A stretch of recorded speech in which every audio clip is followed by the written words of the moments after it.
पहलगाम आतंकी हमले के बाद भारत की ओर से हुई जवाबी कार्रवाई के बाद खुफिया एजेंसी अलर्ट मोड पर है। लगातार आईएसआई एजेंट की गिरफ्तारी को लेकर बड़े कदम उठाए जा रहे हैं। हरियाणा और आगरा के बाद अब आतंकी गतिविधियों को लेकर सुर्खियों में रहने वाले रामपुर से एटीएस ने आईएसआई के लिए जासूसी करने के आरोप में शहजाद को गिरफ्तार कर लिया है। शहजाद न केवल पाकिस्तान खुफिया एजेंसी के लिए जासूसी करता था, बल्कि भारत पाक सीमा पर कॉस्मेटिक सहित अन्य सामानों की अवैध रूप से तस्करी भी किया करता था।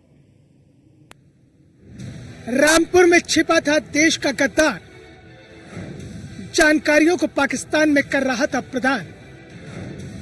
एटीएस ने शहजाद को किया गिरफ्तार।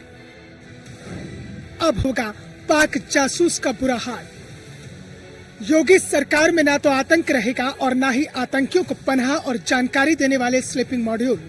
पाकिस्तान के लिए जासूसी करने वालों के ज़मीर को कानून की जद में जमींदोज कर दिया जाएगा।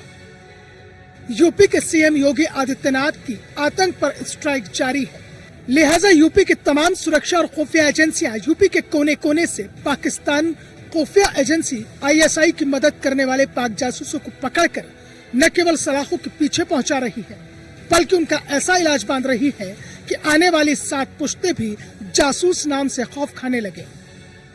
हाल ही में आतंकी गतिविधियों को लेकर सुर्खियों में रहने वाले रामपुर का पाकिस्तानी खुफिया एजेंसी आईएसआई से एक बार फिर संपर्क सामने आया।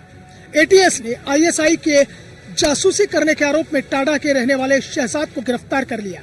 शहजाद न केवल जासूसी करता था, बल्कि कॉस्मेटिक, कपड़े और मसाले आदि अवैध रूप से पाकिस्तान ले जाता था और वहां आईएसआई अधिकारियों से मिलकर सेना की जानकारी देता था। उसके कई बार पाकिस्तान जाने की जानकारी भी मिली है। शहजाद भारत पाक सीमा पर तस्करी और जासूसी की गतिविधियों में लिप्त था। जांच में यह भी पता चला है कि शहजाद संवेदनशील भारतीय सैन्य जानकारियां आईएसआई को भेजता था। व्हाट्सएप, कॉल, चैट और अन्य डिजिटल माध्यमों से पाकिस्तानी एजेंट से जुड़ा हुआ था। वह भारत विरोधी गतिविधियों को अंजाम देने के साथ भारतीय सिम कार्ड भी उपलब्ध कराता था। उसकी गिरफ्तारी के बाद सुरक्षा एजेंसियों ने और ज्यादा सतर्कता बढ़ा दी है। शहजाद के और साथियों का भी पाकिस्तान कनेक्शन सामने आ रहा है। ये कोई पहला मौका नहीं है कि रामपुर से पाक जासूसों की गिरफ्तारी हुई हो, बल्कि इससे पहले भी रामपुर से भारत विरोधी गतिविधियों में लोगों की गिरफ्तारी होती रही है। उधर शहजाद के पाक जासूस होने की जैसे ही टाडा के लोगों को जानकारी हुई तो सभी हैरत में पड़ गए। सभी के पैरों तले से जमीन खिसक गई। दरअसल पुलिस शहजाद के घर पहुंची और उसकी मां और पत्नी से पूछताछ की, जिसमें ये चौंकाने वाला खुलासा हुआ कि शहजाद भारत से पाकिस्तान को कॉस्मेटिक, कपड़े और मसालों जैसा सामान भेजता था और पाकिस्तान से आने वाले सामान को भारत में बेचता था। इस बीच शहजाद का पाकिस्तान कनेक्शन खुलकर सामने आ गया, जिसके बाद रविवार को फिर से शहजाद को पकड़ लिया गया। फिलहाल पाक जासूस शहजाद से पूछताछ की जा रही है, क्योंकि संभावना जताई जा रही है कि शहजाद के सीने में कई राज दफन है, जो वो पूछताछ में उगलेगा।